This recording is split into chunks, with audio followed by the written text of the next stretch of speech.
Disney's Lucasfilms' Star Wars' The Mandalorian is finally back after nearly a 2.5-year hiatus for its third season, and this season has been divisive to say the least. This is easily the most polarizing season thus far. I mean, there's not many to compare it to because this show is still in its infancy, but season 1 and 2 were built up so much and adored by so many that a third season just naturally won't please everyone. A good example of this is Stranger Things, but the Star Wars fandom is just something else entirely. Even if you didn't hate this season, I'm sure you've noticed that a lot more people do, and it feels like people are starting to turn on Favreau and Filoni. I don't want to harp on this too much, but it is sort of an interesting phenomenon. I think that a lot of fans just put all their trust into these guys, demanding they get full creative control because they were convinced only they could make quality Star Wars content, but now seem to be having second thoughts. I know this is controversial, but I honestly don't think Dave Filoni is the genius and savior of Star Wars that a lot of people think he is. I also don't think Jon Favreau is that great of a writer. He's not bad, I mean he's better than I am, but he's not the best by any means. What Jon Favreau makes is not mind-blowing or groundbreaking, it's just comforting, and there is nothing wrong with that. This season seemed to have left a bad taste in many people's mouths. You can look at the audience reviews or just scroll through comment sections to see people saying L season or this show fell off. I have plenty of thoughts on this season, and I want to be as charitable as possible to those who enjoyed this season as well as those who did not. Like I said before, all media should be criticized even if it's media that you enjoy. I will get into spoilers, so if you have not seen this new third season, you should probably watch that first. With that out of the way, let's get into it. You can't really talk about the result of Season 3 without first exploring what led up to it, and how it may have altered original plans. None of us were in the room when they pinned this show, but I think it's painfully obvious, and many will agree with me, that Season 3 was going to be different in some if not a lot of ways. I have to believe that Jon Favreau did not intend to reunite Din and Grogu immediately after he wrote the end of Season 2. I have to believe that Disney and Lucasfilm executives forced him to write a reunion in Boba Fett's show, because if this was Jon's plan all along, it was a bad plan. Din and Grogu reuniting immediately after they separate is bad writing. And it's very weird that the recap to start this season features nothing from Book of Boba Fett where they're reunited. If you didn't watch that show and started Season 3, you're just told, "It's complicated.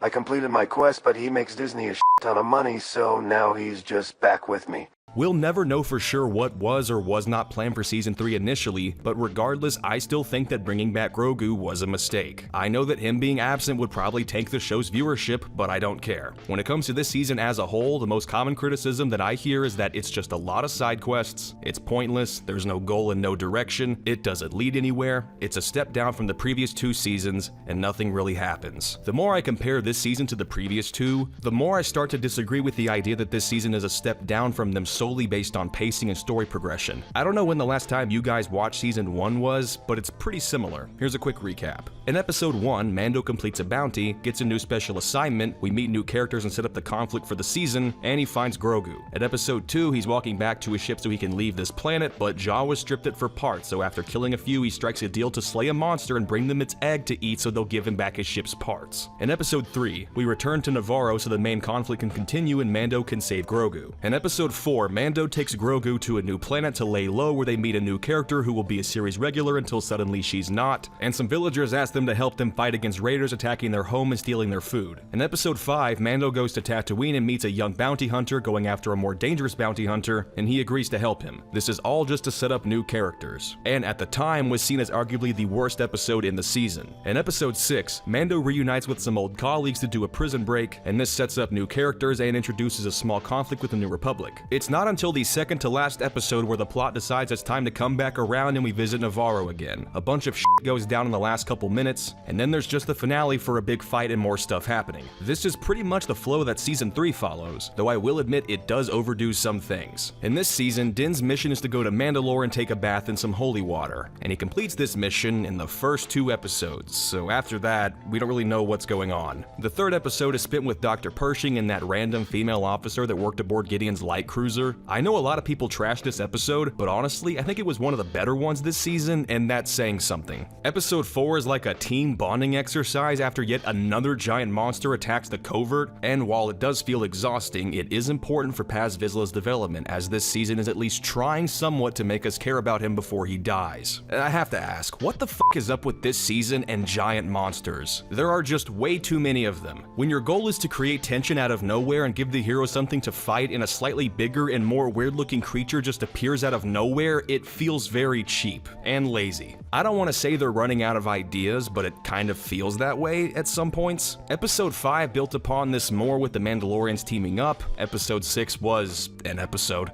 And then all of a sudden, this show remembers that it has an antagonist and decides that now is the best time to show you what he's been doing this whole time. I don't think it's fair to say that nothing happened in this season, because stuff definitely did happen, but that doesn't make it good. In my personal opinion, I think they took the most uninteresting and unengaging routes for some of these plot threads. The biggest one is Din and the Darksaber. Din getting the Darksaber without him even trying and him not caring about it seemed to be setting up a conflict between him and Bo, where she obviously wants it and wants to take it from him, but he's still resilient and may be a reluctant leader. But in this season, he uses it like twice, maybe 3 times, and then when it's convenient just says, oh, you know how I got bodied by a weird cyborg bug earlier? Didn't I technically lose the Darksaber in combat, so now it belongs to Bo-Katan? And everyone's just like, oh yeah, you're right. And that's exactly how it happened.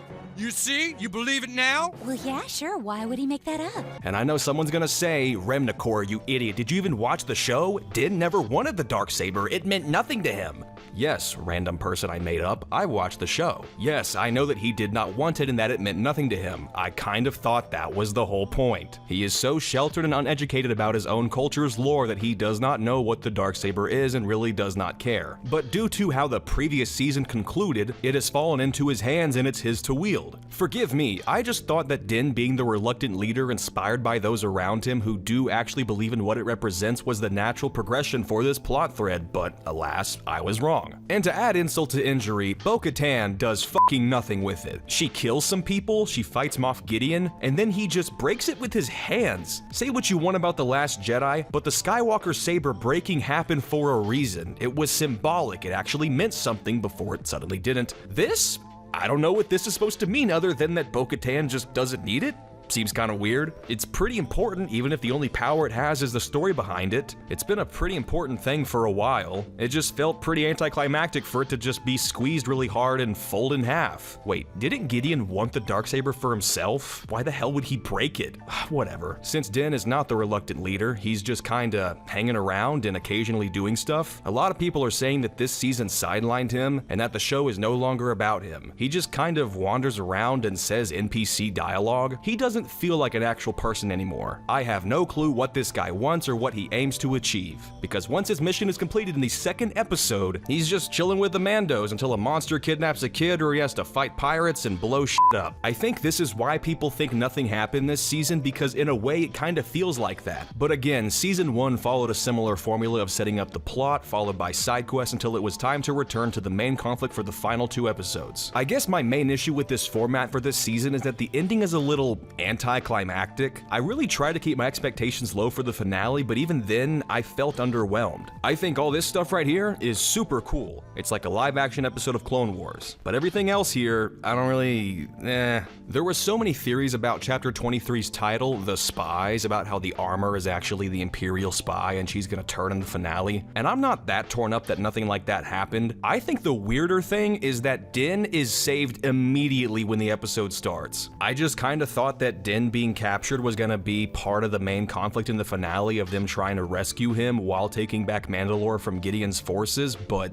no. After 4 years, I kind of forgot that I was still waiting to learn what exactly Moff Gideon was using Grogu for. Like, I knew it had something to do with cloning Force sensitives, but Din casually strolls through a chamber full of Gideon's clones, and they're clones of Gideon. After they get blown up, Gideon just reads the plot synopsis verbatim to the audience. Oh no, you asshole. I was trying to create clones of myself that could use the Force, but you ruined it. You ruined my master plan that I've been concocting since season 1. How dare you? Gideon making clones of himself that can use the Force is super cool, and it really sucks that it's addressed in one scene and tossed away in the next. It really built up to nothing. Some more stuff gets blown up and Gideon gets consumed by flames. And this is treated like a death, but since it's Star Wars and we didn't see a body, who knows if he's actually dead. But if he is dead, this was really lame. and this entire plot was poorly written. We don't get to see Gideon until the second to last episode, and we're shown that he's been making Imperial commandos with Beskar armor. He's got his own cool Mandalorian armor, and he's been on Mandalore this whole time. But then it's all blown up and he dies. If this is indeed the extent of Gideon's role in this story, then his arc was very poorly thought out because he has none. He shows up a few times throughout the series to fuck with the heroes, blow stuff up or kidnap a child, and then dies. This is a huge waste of Giancarlo Esposito, especially now that we know Gideon is a part of the Shadow Council. It's clear he doesn't care for Thrawn. So if your goal is to build up Thrawn as the greater antagonist, why the hell would you throw away Gideon? There is a golden opportunity there to create a rivalry and have Thrawn eventually cause Gideon's death or kill him himself. There's other stuff in this season I don't care for, like the production quality, but I'll be upfront and say that Andor spoiled me here. But $15 million an episode should get you more than just this.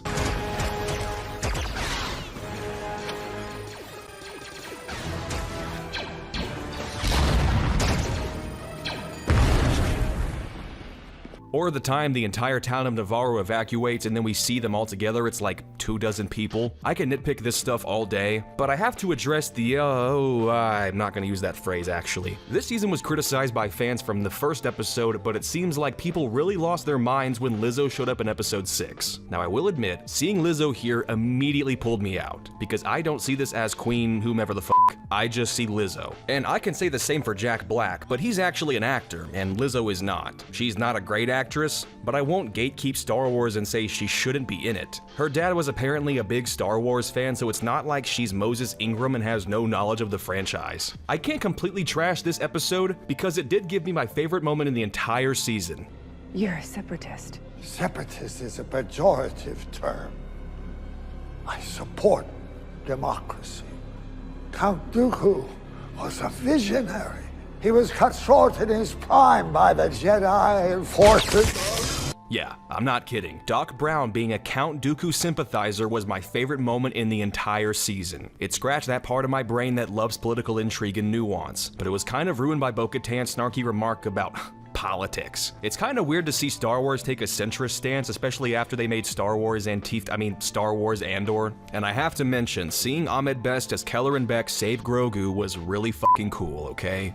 That part was awesome. So yeah, this season had its moments, it had some highs and some lows, and I don't know, I guess I'm just underwhelmed, but not totally displeased. There was a certain special feeling that I felt just a couple years ago when I would stay up until 3 a.m. to watch new episodes of Mandalorian. I'm not saying this to trash the entire season here, but I just didn't feel that this time around. Honest to God, I felt that while watching Andor, but not here, and that's just weird to me. I really hope that season 4 has a more clear direction because this season suffered from not having one. Side quests are fine and I expect to see more of them, but it feels like you're pissing in my face when I watch the characters fly towards the point where the plot will progress, but then there's a literal course correction and they go get dragged into a side quest. I don't think that this show has fallen off, and I don't think that this season was bad. I think of the 3 that exist, it's definitely the weakest, and I hope that season 4 does something new and creative that doesn't feel like a retread of older tropes and recycled plot lines from elsewhere. Watching this show week by week, I did not enjoy it all that much, but I have a feeling that this season may be easier to digest if you binge it. I'm gonna give this season a 6 out of 10, I guess. Thank you all for watching this video. If you enjoyed it, don't forget to drop a like and comment your thoughts down below, and subscribe for more videos like this one. I am Remnacor, I will see you all in the next one.